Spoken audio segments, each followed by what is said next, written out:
fallout, smoke, women crying for their sons because their sons are not, Romans killing riotous groups that are rising up. Free Judea, free our people, autonomy for Israel. You had Herod, an Edomite, and his dynasty. Herod's ruling, killing any potential threat, any potential Messiah. Then you had the Pharisees and the Sadducees that we learn from Josephus are not Jews by birth. No. And ethnicity is a cult? What's up, Zion Dynasty? This is your favorite dreaded Israelite, the man, the myth, and the legend. Y'all, we finna jump into this thing, y'all. Mr. JB Zion. Y'all, show me some love, show me some love. Y'all, welcome back to the channel. I know if I'm doing a lot right now, as you see, a lot of tabs are open, but you see me on the MacBook. I figured out how to do this, y'all. I was like, man, so when I want to share my research with you guys, when I want to go through my academia, when I want to go to my Cambridge, my Harvard, and that kind of thing, let me show y'all. I can show y'all my Oxford Black Jews of Africa book while I'm showing you my research on my MacBook. Y'all, this changes the game up. Oh man, I got my bookshelf, I got my books, my supplemental research. Y'all, we're gonna do a reactionary video, and this is an encouragement lesson, family, to all of you that have been standing in this truth, all of my family that know we're Israel, each and every one of y'all that have been supporting this work, that are proud to be the Most High's chosen people, that are turning back to our Torah and our Hebrew Israelite culture. This is an encouragement reaction, y'all. This is going to be a fun one. We're going to react to Marcus Rogers, this Negro, saying that black Hebrew Israelites are exposed, as y'all see down there, the devil's doctrine. Y'all, I love this platform because it allows me to record and do this. So I'm about to get these teaching out. I'm going to go through this Ephrathite, Ephraimite, just everything, y'all. We're going to go into that heavy. The next couple of lessons are going to be very educational. I'm going to give y'all some scholarship, give y'all some books that I use in case somebody asks you, how do you know you're a Hebrew? I'm going to give y'all Jewish encyclopedia, just different types of books and literature that you can use to rest assured. Now, we know that the word of the Most High Yah is our ultimate authority, but for these type of Negroes, they're going to say, that's your interpretation of Scripture. You need scholarship. You need your Harvard, Dr. Tudor Parfit. Let me get some of these books out for y'all. Harvard publication. Professor Emeritus, Dr. Tudor Parfit, Black Jews in Africa and the Americas. I'm going to mention Harry Rosenberg, the rabbi, the Ashkenazi Jew that talks about the Igbo. I might pull that video up. Y'all, we're going to come into it. So first, family, y'all like this video up, comment, share, subscribe, do all that good stuff. We're going to react to our brother Marcus Rogers. And family, the reason I'm doing this is because if we don't hold our leaders accountable, any black person that comes against the history of their own community, of our community, we have to check them, family. And I'm not talking about individual discrepancies between, oh, Ephraim versus Judah and that kind of stuff. Y'all, that's a back burner thing. Now, I'm going to be dealing with that, but that's not more important than when we have our brothers and sisters that are out here cooning and saying that black history don't matter, us being Israel don't matter, that's a devil's doctrine, that's a cult. We got to check that, because we have to let our people know that you are not going to be able to come against the history of your people and somebody not check you at the door. That's about accountability and making them put some respect on the greatest movement to ever hit this earth, the resurrection of the 12 tribes. So y'all, we finna jump into this thing. I'm gonna bring out some scholarship, some Harvard, Oxford, Cambridge oral tradition, the Jewish encyclopedia. We're gonna go into it, some DNA, admixtures, archaeology, anthropology. This is an encouragement lesson, y'all. So let's go ahead without further ado. Let me get this video up and going. And we are about to react to this madness. Let me make sure my volume's up a little bit. All right, let me open it up. Because that, just in case. No, we want this at the beginning, family. I know a lot of y'all have been wanting me to react to this. I'm a little bit late. This is 2 weeks ago he posted this. So let me pull this up, family. All right. Let me pull it. Let me do something like this. Let me pull it. Let me leave it like about right here. I want y'all to be able to see me reacting to this madness. Right? All right. Let's get it. War time! War time! What time is it? War time! What time is it? War time! Who's the king? Right! Who's the king? Right! Hey, let's fall out. Hey, look come to the church. We here. We're here now. I don't want to see none of that. But right now you're giving us some rigmarole. So that's not the order. We got the mic system set up right there. We'll set it up. Tell Gina we ain't playing Right now. What's going on, my brothers and sisters? So today we are going to totally dismantle that Black Hebrew Israelite doctrine, which it is very easy. In 17 minutes?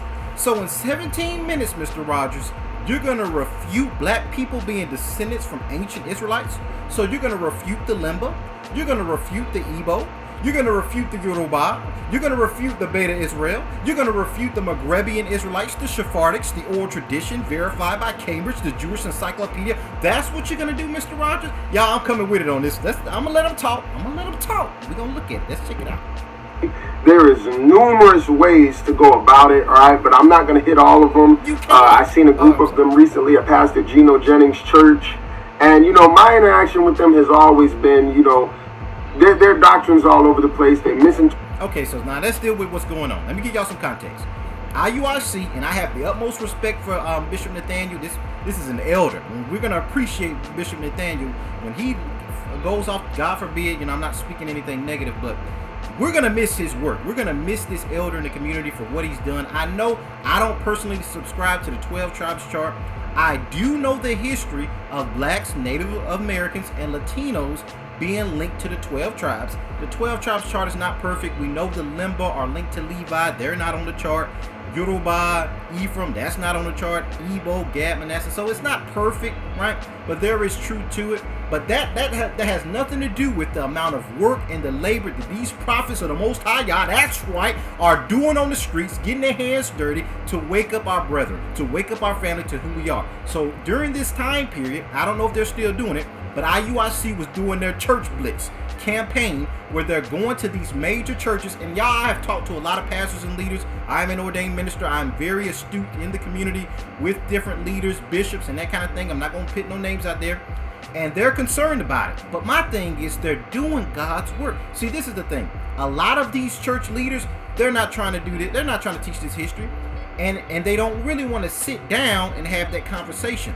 So IUIC, led by Bishop Nathaniel, they're going out there. They said, well, if y'all don't want to sit down and let's have a conversation about holding y'all accountable to teach this history, if y'all don't want to do that, we're going to pull up at the Dome.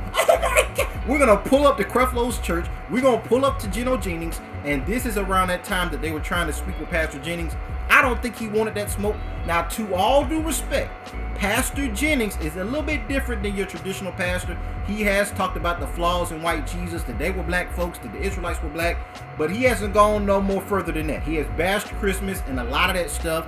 So I do commend him, but he don't really want to have no conversation with these prophets of the Most High God. And I think the reason is because if he concedes that they're telling the truth, now their church members are going to be questioning him. And I think it's more political than anything. But during this time of Marcus shooting this, they were doing the Church Blitz campaign and they were trying to speak with Pastor Jennings. And that's why Marcus is dealing with this, because they've been on the news, IUIC, about meeting with these different church leaders. So let's continue. I'm going to try not to stop as much, you guys. Scripture. So when you start using scripture, which we're going to do to expose their false teaching, they get loud and they get mad and they kind of try to bully you into silence. And I've even had interactions on the street where I was embarrassing them so much that, you know, they ignore me. They turn their attention. Negro, I love my brother. Who are you embarrassing? So you're so you think that you can disprove Deuteronomy 28, Joel chapter 3, Luke chapter 20. Dude, it's too much props. I don't know who he was dealing with. They was fresh out of boot camp or something that was on the street teaching.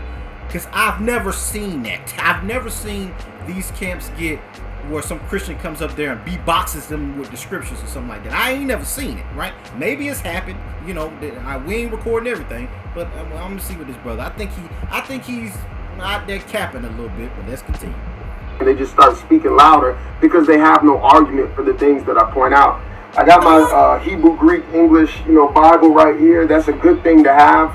I'm going to use mostly King James Version because that, just in case a black Hebrew Israelite happens to stumble across this video, that's the only thing that they respect. We'll use some Living Bible as well, but if you read both versions, it's going to be pretty much the same thing. They went to Geno Jennings Church. Pastor Geno Jennings, he's a bold man. I love Pastor Geno Jennings. I don't agree with everything he says, but man, he be bringing people in there and debating them. And let me tell you something.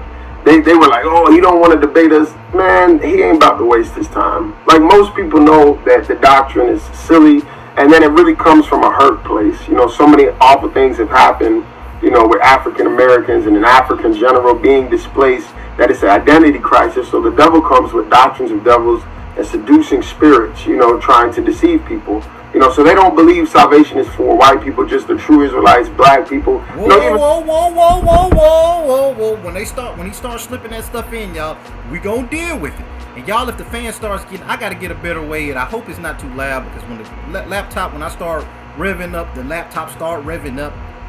But y'all, this is what I just heard this brother say, though. So this brother is saying that we're saying that salvation is not for white people. You're not gonna hear, okay, you may hear the camp saying that, I'm gonna stop. But specifically what they're saying is Esau.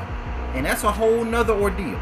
But what I will say about this is us being the descendants, the biological descendants according to prophecy, according to history, according to archaeology, us descending from Israel is not a color issue, family. I repeat, the descendants of Israel is not a color issue. That's why I go so hard for Joseph. Because the Bible says Ephraim hath become a cake unturned. Now, a lot of the camps teach that, you know, Puerto Ricans and your pale-skinned Native Americans or your red Native, oh yeah, that's what it means, a cake unturned. But if I don't flip my pancake, it's going to be light on one side and burnt on the other side. So Ephraim, or Northern Kingdom, they went into Africa. Israel went into the Americas. Ephraim went into South America. We're talking about Israel. And mainly the 10 tribes, the lost tribes, they mixed in with a lot of people. So this is not about color. This is not about white people can't be saved. Because Blake Griffin's son looks just like your typical Tommy white European Esau boy. But his descendants, see, that's why I do the whole teaching on DNA, family, about E1B1A, your paternal haplogroup. There is a lot of wisdom to that. It does not change over time. So I can be a white person and be E1B1A if my great-great-great-great-grandfather was a Negro from Nigeria or an indigenous Negro in the Americas. So your DNA can still be linked to Israel and you look white. This is not a color or a race-baiting cult that a lot of people try to teach and try to pit on Israelites. This is about the lineage and tracing that lineage and reminding the Christians and reminding the Muslims and reminding the world that the Most High Yah ain't forgot about his people. That you might forget, that your replacement theology might forget, but the Most High ain't never done away with Israel. And the hypocrisy of a Marcus Rogers, the hypocrisy of an Alan Parr, is they'll get the Ashkenazi-ish man on their channel and say, yes, we got to pray for Israel. Pray for the security of Israel. They're God's chosen people. They are so vital to end-time prophecy. Then when it comes to us saying, wait a second, there is no anthropology, no history, no DNA evidence, no credible scholarship that can link those so-called ish people to the children of Israel. And I'm not going to get into that. I don't want them to flag my video like they've been doing lately. But basically, the so-called African Israelite tribes, the Igbo and the Yoruba, we can prove it better than them, right? But our own people, like a Marcus Rogers, come against us teaching where Israel and say, that doesn't matter. Christ doesn't care about his people. They rejected him. He went to everybody else. That's not the heart of Yeshua. Yeshua said that I'm sent for the lost sheep of the house of Israel. He cried for Lazarus. He cried for his mother. He cried for his people. But these Christians will make you think the Most High forgot about Zion. No, Satan wants to eliminate Zion, but the Most High ain't having no parts in this thing, because Satan capping. The Most High finna be busting capping in all the nations and the heathen that try to say Israel done away with, y'all. You gonna catch them hands from the Almighty. Now, I'm sorry, I just get excited. Now, let's keep going with this. For God so loved the world. I think everybody that's in the world, right, he sent his only begotten son. He's gonna pour out.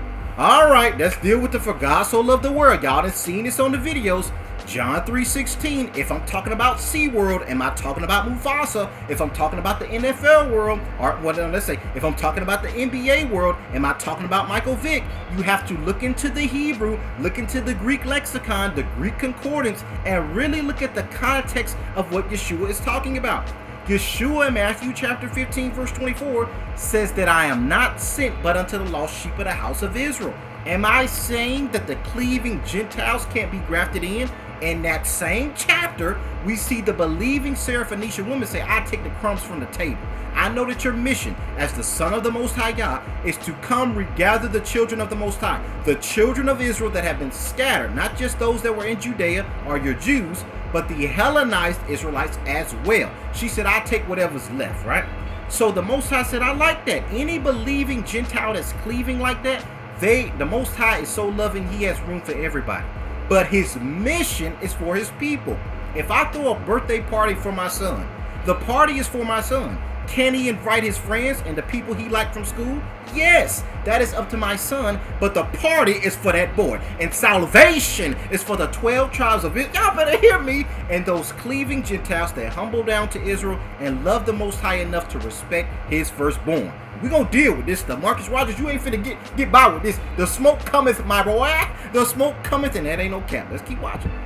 Spirit upon all flesh. We even see Gentiles being saved in the Bible, which I'm going to break down later. But let's go. Let's start with Deuteronomy 28:68. This is one of the big verses that they use, the transatlantic slave industry. And the Lord shall bring thee into Egypt again with ships by the way thereof I spoke unto thee, thou shalt see it no more again, and there ye shall be sold unto your enemies for bondmen and bondwomen, and no man shall buy you. So the irony of them using this verse right away at the end, they don't really pay attention to this. It says, no man shall buy you. So they believe that, you know, when the African slaves were sold and bought on ships.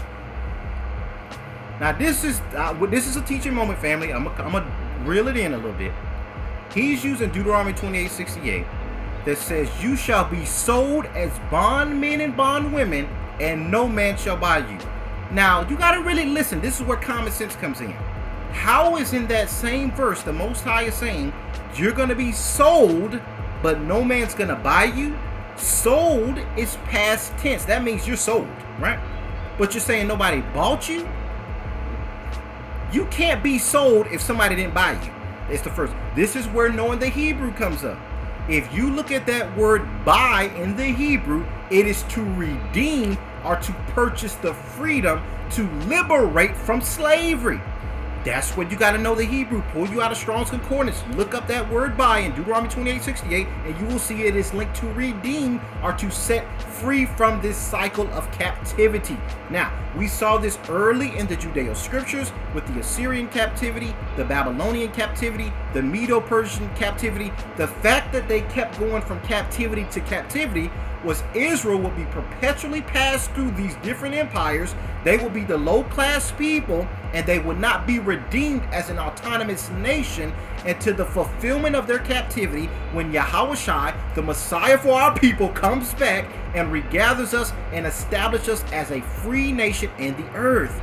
So that word buy is talking about to free you from this cycle. That's why Dr. King came. That's why Nelson Mandela came. That's why Stokely Carmichael came. That's why Malcolm X came. That's why Elijah Muhammad, this is not in order. That's why Elijah Muhammad came. That's why Fred Hampton came. All these leaders that have come to liberate the condition of our people have failed. They have done a lot of advancement, but we're still locked into that low socioeconomic status, that low-grade identity in American society. That's what Deuteronomy 28:68 is talking about. We got to check that, my boy. Now let's continue. That is what this verse is talking about, but it clearly says no man shall buy you, Redeem. when slaves clearly were being bought and being sold all over the world. You see how easy it was to just really debunk that? So they try to take the verse and make it mean what they want to mean, and then they ignore that little part on the end. I'm not going to spend too much time on that. Let's go to Revelations 2:9 and Revelations 3:9, two other verses that they use. They have a lot of anti-Jew rhetoric, right? With the things that they say, it can come across as very racist. You know, a lot of their churches and groups have been deemed as, you know, racist organizations here in America. And so this is one of the verses they use. I know thy works in tribulation and poverty, but thou art rich.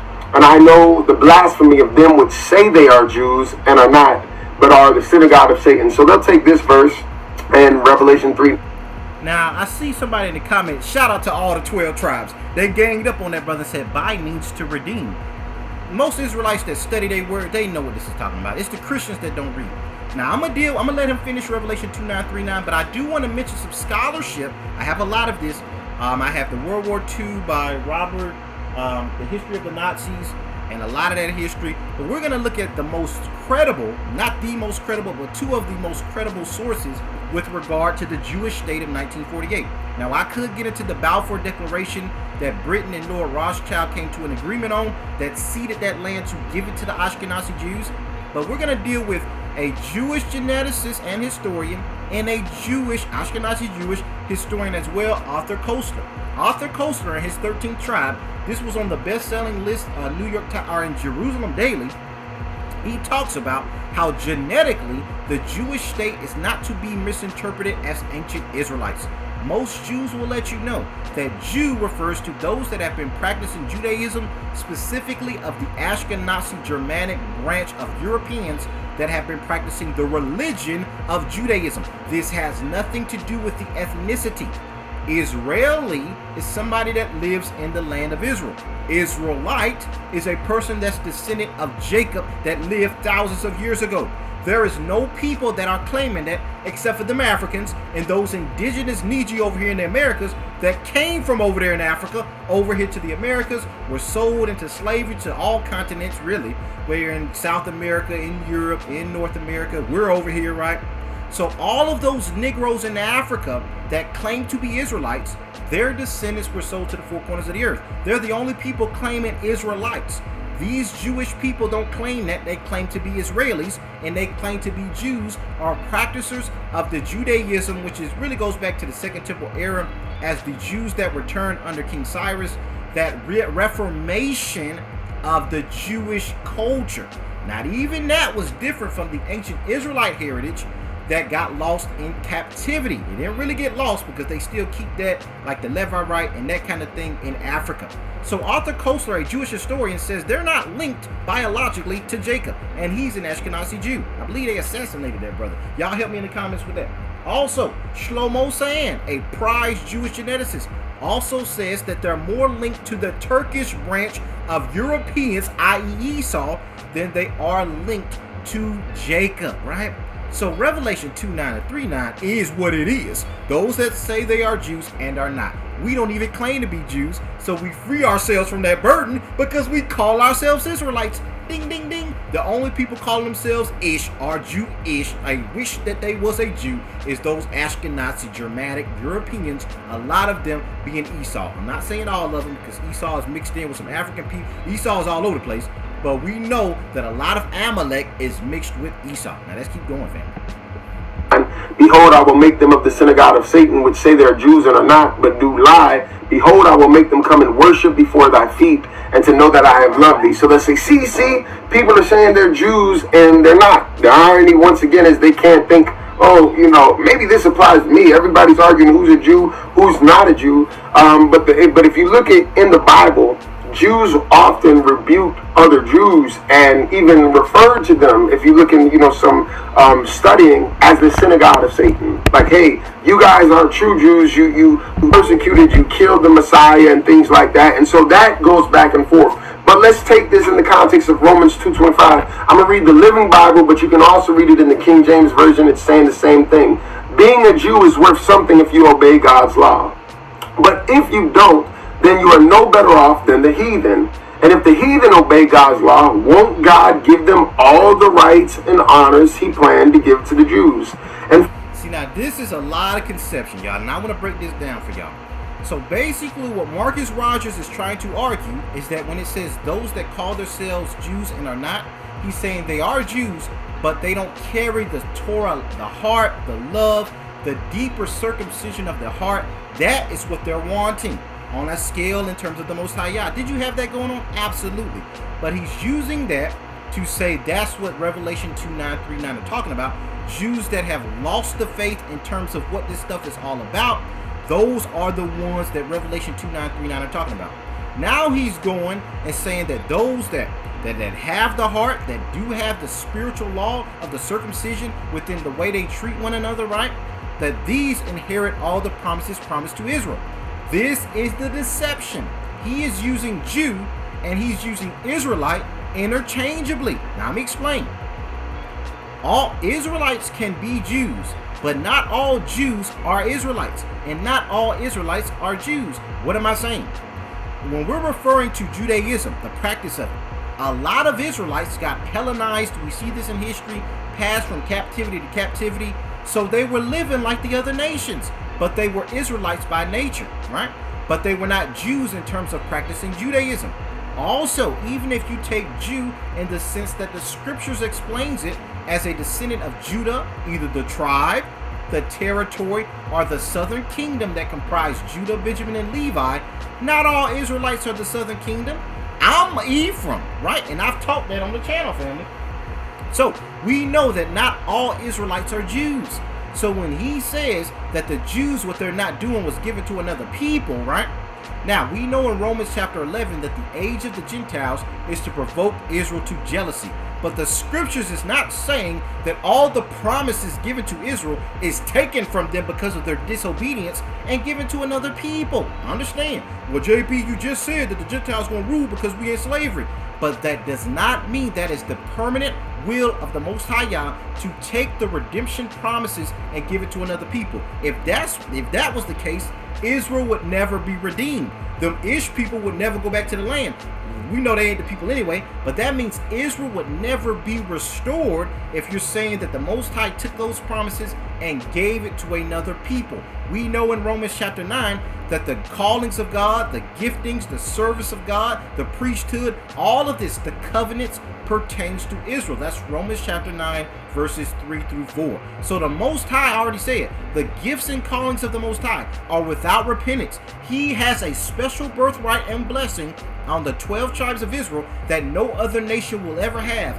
Even when he brings us to the bottom and blesses the other nations, he always promises to restore Israel to be above all nations, Deuteronomy 7:6, and to be an example on how to love one another and treat everybody right. It's not about Israel walking around, oh, we the chosen people, I'm gonna put your face in the dirt. It's about Israel through Torah honoring their bodies, honoring their families, honoring the land, even allowing the land to rest, honoring the creatures of the earth, and not just killing animals for no reason, right? Even that was in the Levitical law, to respect that which has the life of the blood inside of it. All of this is the culture of Israel, to be a light and example to all the nations. Let's keep watching, y'all. Those heathen will be much better off than you, Jews who know so much about God and have his promises but don't obey his laws. For you are not real Jews just because you were born of Jewish parents or because you have gone through the Jewish initiation ceremony of circumcision. No, a real Jew is anyone whose heart is right with God, for God is not looking for those who cut their bodies in actual body circumcision, but he is looking for those with changed hearts and minds. Whoever has that kind of change in his life will get praise from God, even if not from you. Now I'm going to read the... Now let's deal with it. Are there some wicked Israelites? Absolutely. But this is the deception, family. That because Israel failed, the nations say, look, y'all, God is judging y'all. Y'all wasn't doing right. If other nations, they do right and take y'all history and they use their... I ain't going to say it in a negative sense, but if they believe in the God of Israel and they're living right and that kind of thing, you being a flesh descendant of Israel don't matter no more, right? This is that spirit of replacement theology. Now, this was pushed heavily, you can see throughout history. It's really starting during the Council of Nicaea. You see that anti-Semitism pick up during the time of the Inquisition, where a lot of Christians created doctrines that because Israel rejected Christ, that now a lot of these scriptures started to be used to say that Israel, just because they're the chosen people, that other nations have the right to the blessing if they're doing right. No matter how wicked our people get, the Most High is always faithful to his children. Y'all gotta hear me. He's not like man. He doesn't repent or change his mind. That's why we see that the Most High told Rebekah that he had chosen Jacob even from the womb. Why did the Most High show it to Rachel so early? I know a lot of y'all wondered that. To let Rachel know that it has nothing to do with what the kids did. Understand, a lot of us think that, oh yeah, you know, Esau sold his birthright. That's why the Most High rejected him. The Most High had already intended to take Jacob and elevate him. That's why he chose him before they were even born, to let you know that the gifts and callings of the Most High Yah are without repentance. So that means the church does not magically become Israel. even in the age of the Gentiles, Israel is still promised to be above all nations. Now let's continue. James Version, because they'll say, oh, the Living Bible, you know, they changed the meaning. No, it's saying the same thing. For circumcision, very profiteth, if thou keep the law. But if thou be a breaker of the law, thy circumcision is made uncircumcision. Therefore, if the uncircumcision keep the righteousness of the law, shall not his uncircumcision be counted for circumcision? And y'all, I need to probably pull Maccabees up. But in Maccabees, first Maccabees, we see a bunch of wicked Israelites during the time of Alexander the Greek. So basically, during the time of Alexander, he dies and divides the Greek Empire. I was going to say Greco-Roman. He is a Macedonian Edomite as well, though. He divides his empire into 4 of his generals, right? So during that time, I think Seleucus was over the Israelite area of Palestine, right? And a lot of wicked Israelites loved the Greek Colosseums and the Greek games and being naked out there and eating pork chops in the temple. And a lot of those group of wicked Israelites said, let's make a confederacy with Greece that we want to keep and we want to be just like you. And in First Maccabees, it says that he made those. Let me pull it up. I got the laptop right here. Let's pull that up real quick, man. I'm going to show y'all that in the scriptures, where these circumcised Israelites, they were called the circumcision because Israelites were circumcised. But we also see during this time period where these Israelites made themselves the uncircumcision because they wanted to be like the other nations. Let's pull that up. So in First Maccabees, let's see, here we go. Chapter 11. Oh man, all praise to the Most High Yah for that, for the reading of his word for that thing. Verse 11. In those days went there out of Israel wicked men, who persuaded a lot of people and said, let us go and make a covenant with the heathen and those round about us. For since we departed from them, man, we going through a lot. You know, that ain't why you going through. You forgot your God and your culture. But let's continue. The Most High Yah, right?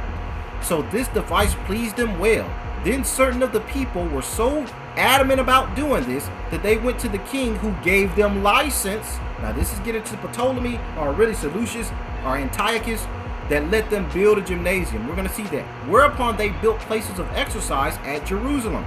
This is Old English, so if y'all see some weird letters, that's why. This is the 1611 King James. According to the customs of those Greek heathen, Hellenization, they wanted to be like those of the Greeks. And they made themselves, y'all watch this, uncircumcised. This is why the history is imperative, family. So when you see Paul say he's going to the uncircumcision, what is he talking about? He is talking about he's going to Ephraim. Y'all better hear me. Wait, how'd you get to that point? He's going to those Hellenized Israelites. A lot of northern kingdom had already been conquered. And not just them, but Judah, Benjamin, and Levi. There was some wicked ones of them as well. Not just Ephraim. But it was some wicked Israelites, all 12 of them, that wanted to be like the other nations. And they became the uncircumcision. Paul is going after them lost sheep. Not just those Judeans that knew who they were, but the scattered Hellenized Israelites. That this happened way during the time of the Greeks, where they rejected their heritage.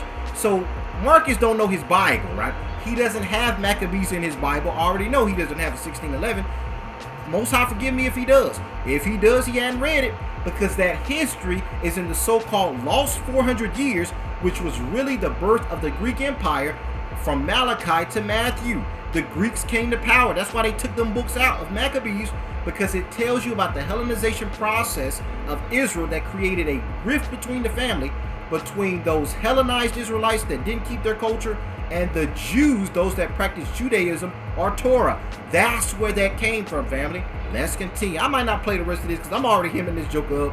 I ain't even dealt with the history of the Israelites and us being linked to them. You see, Marcus is not going to deal with are we linked to Israel or not. He's just going to come against the doctrine of who's saved. That's a sleight of hand. The whole premise of the Hebrew Israelites is that we bees those people. Last! He ain't going to deal with that. Oh, no. He don't want to deal with that because his constituents ain't going to monetize his... I'm going to stop. Let's continue. And I uncircumcision, which is by nature, if it fulfill the law, judge thee, who by the letter and circumcision does transgress the law. For he is not a Jew, which is one outwardly, neither is that circumcision, which is outward in the flesh. What is Paul trying to do? When Paul says neither is he that the circumcision of the flesh is about the spirit, when he's talking about neither Jew nor Gentile, when he's talking about neither Jew nor Greek, that really highlights that Maccabean era. It gives you more detail, a snapshot into what he was really trying to do. He's tearing aside the walls that divide the 12 tribes. That's what Paul is doing. He's saying, oh yeah, I was a Roman-born citizen. This is the history of Paul. I was born in Rome, right? I was born knowing their culture. I got Israelites that I know that still live in Europe. But y'all Judeans that want to act like y'all this and that, just because we fell under curses, just because we got stripped from our heritage, no, they're Israelites, even with their sausage, egg, and cheese biscuit eating selves, as much Peter as you walking with your long fancy garments on and saying, I don't eat that. I don't touch swine. Y'all don't misconstrue this as saying, well, you saying we need to do whatever we want. No. Yeshua paid that price, and the Most High's blood atonement, that aspect of him paying for our redemption, has existed since Genesis 22 with the ram in the bush. The Most High always knew that he was going to have to make a sacrifice for wicked men, even Israel, that wouldn't keep our heritage. He was going to have to pay the price. When you see Adam and Eve clothe themselves in the fig leaves, y'all check this out. I'm going to drop a nugget. The scripture says that the Most High made garments for Adam and Eve. Where did he get the garments from? He had to kill an animal. Blood was shed when they sinned in the garden. Y'all better hear what I'm saying. That's a nugget. What is that saying? Blood was always behind the scenes, promising that the Most High would redeem his people by the shedding of blood. That was the purpose of the Levitical priesthood. It was a shadow that the Most High said, I got the tab. I know my people ain't gonna do their culture. I know they ain't gonna keep their heritage. I know they're gonna fall short and transgress, but I got a ram in the bush, Genesis 22.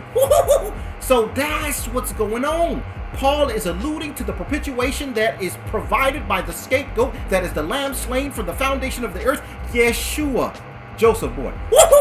That is what Paul was doing. He's saying that in the blood of YESHUA, all of Israel is redeemed. Even if they still ain't tapped into the grace package and they living like heathens, the Most High died to purchase forgiveness for their sins. All the 12 tribes. Now let's continue.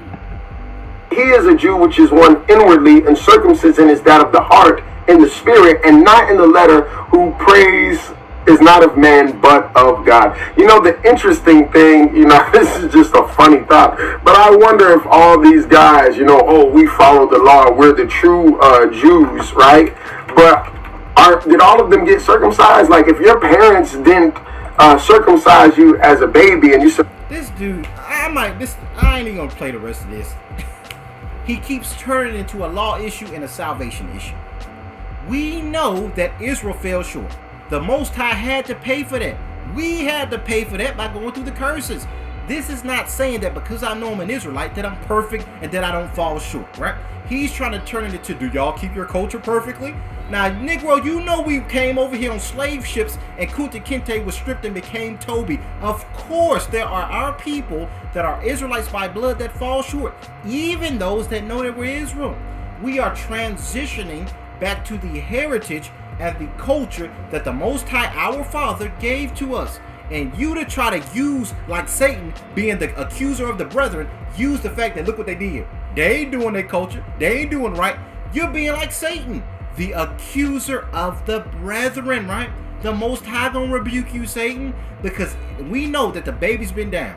We've been over here fed to alligators. We've been stripped of our heritage. We just shot each other on the streets. We got low self-esteem. We got mental illness. We got low socioeconomic and health repercussions because of the curses. We know that. But for you to come add insult to injury and say because you're not doing this, when them Ish people done had 1,000 years to perfect their culture and they still got LGBT flags out there at the parades. I'm just gonna put it out there. So family, this will go on forever. I gotta watch the time a little bit. I hope y'all were blessed. I just want to encourage you, Zion. Marcus Rogers is probably one of the top Negroes in charge, like Alan Parr. He got like 600K subscribers, and none of that means anything to the Most High. Yeah, but this is the best they have.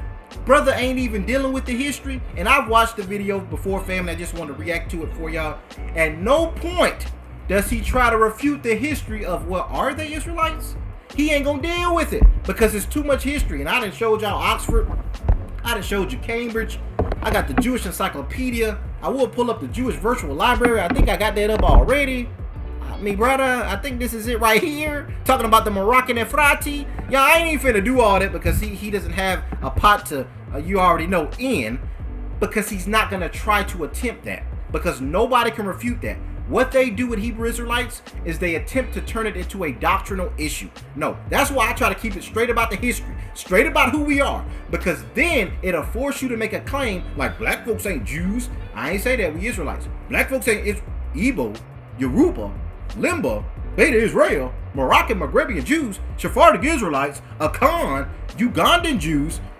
Then we see, yes, the Most High ain't never forgot about his people, and ain't none of y'all can refute the resurrection of y'all's people back to their identity and back to their heritage. Are they perfect? Are the camps perfect? Absolutely not. But for you to try to take the children's bread, you ain't no better than Satan that accuses his people before the throne.